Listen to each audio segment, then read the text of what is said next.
splende, io sulla sua pelle disteso all'ingiù.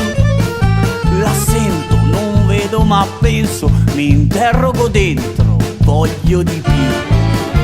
Banale è l'insano intento di correrle dietro, domandarle chi sei. Volevo una notte soltanto, ma adesso mi sento già schiavo di lei.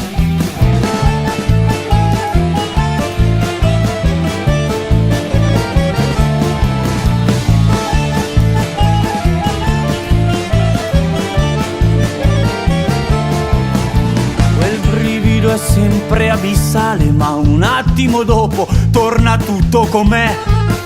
Mi alzo, mi infilo nel bagno, mi guardo allo specchio, mi chiedo perché. Ritorno e sdraiati sul letto, restiamo abbracciati in silenzio così. Forse anche per più di un minuto, come un cinema muto, lo sguardo di lei. Sento di più, voglio di più, e se l'attimo vola, quest'attimo è tutto. Coriandoli, rose e petali di velluto.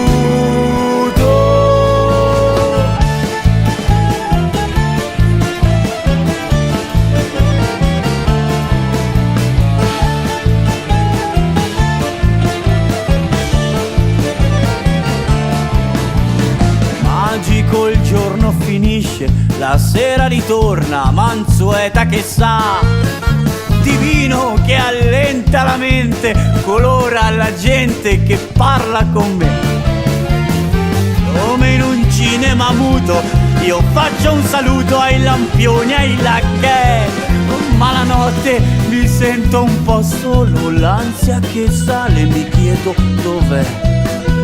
Sento di più, voglio di più, e se l'attimo vola, quest'attimo è tutto.